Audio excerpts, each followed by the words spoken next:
Press మీట్లలో అడ్డదిడ్డంగా మాట్లాడినట్టు సంస్కారహీనంగా శాసనసభలో కూడా మాట్లాడే ఒక ముఖ్యమంత్రి తెలంగాణకు ఉండడం తెలంగాణ ప్రజలు చేసుకున్న దురదృష్టం. అయితే ఎంపీగా పోయినరు అంటే నీకు బాధ అవుతుందా? తెలంగాణను 14 ఏళ్లు పోరాడి సాధించిన వ్యక్తి, తెలంగాణను 10 ఏళ్లు సీఎంగా ఏలిన వ్యక్తిని, నీ తండ్రి వయసున్న వ్యక్తిని పట్టుకుని నువ్వు ఒక బూతు మాట అన్నావు. అట్లా మాట్లాడింది అని అడిగితే ఆ తెలంగాణ భాష అని చెప్పినావు. మరి అంత బూతు మాట నువ్వు తెలంగాణ భాష అన్నప్పుడు ఏం బీకనింక పోయినావు అనేది నీకు తిట్టయిందా? నేను కూడా అడుగుతున్నా, నువ్వు ఏం బీకనింక పోయినావు మేడిగడ్డకు?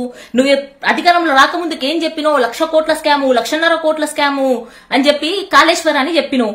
మరి అధికారంలోకి వచ్చి దగ్గర 70 రోజులు అవుతుంది కదా, ఇరిగేషన్ శాఖ నీ దగ్గరనే, మీ ప్రభుత్వంతోనే ఉంది కదా, అధికారం నీతో ఉంది కదా. ఏపీ ఎంక్వైరీ తీ పత్రాలు, ఎవరు స్కామ్ చేసిండ్రు, ఏడ చేసిండ్రు, ఏమైందని ఎంక్వైరీ అయింది. తీయని అన్ని నిజాలు బయటకి తేల్చకుండా మా ప్రతిపక్ష నేతలు కూడా చెప్పినారు కదా అసెంబ్లీలా, ఎంక్వైరీ చేయండి, నిజాలు తేల్చండి, కఠిన చర్యలు తీసుకోండి అని చెప్పినాక కూడా నువ్వు మళ్ళా బిల్డప్ల కోసం విహారయాత్రకు పోయినట్ల ఫోటోలు తీసి బిల్డప్లు ఇచ్చి పబ్లిసిటీ కోసము పోతే ఎవరైనా సరే ఎంక్వైరీ లేపియకుండా నిజాలు తేల్చకుండా పబ్లిసిటీలో పోతే ఏం బీగనింక పోయినావని అడుగుతారు. మరి ఎప్పుడు ఎందుకు ఏం బీగనింక పోయినావు? ఎంక్వైరీ ఏపీ మరి ఎందుకంటే నీతోన సాక్ష్యాలు లేవు, ఆధారాలు లేవు, అవన్నీ ఏమీ లేవు. కాబట్టి ఈ రోజు నువ్వు పబ్లిసిటీ చేయించుకునికే పార్లమెంట్ ఎన్నికల్లో మళ్ళా కాళేశ్వరాన్ని ఉపయోగించుకుందామని చెప్పి పబ్లిసిటీ చేయించుకునికే మళ్ళా నువ్వు ఇవన్నీ డ్రామాలు చేస్తున్నావు. ఎవరికి తెలియదు నీ డ్రామాలు? అట్లే ఇంకేమన్నావు నువ్వు? ప్యాంట్లు ఊడగొట్టినరా?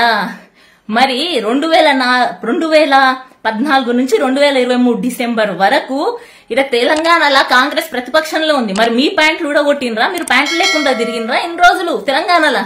మరి మీరు రాహుల్ గాంధీ కూడా 2014 నుంచి ఇంకా ప్రతిపక్షంలో ఉన్నాడు, ఇంకా ప్యాంటు లేకుండా తిరుగుతున్నాడా? సంస్కారవంతమైన మాటలు మాట్లాడాలి. సంస్కారహీనమైన మాటలు మాట్లాడితే ఎవడు మెచ్చడు గుంపు మేస్త్రి.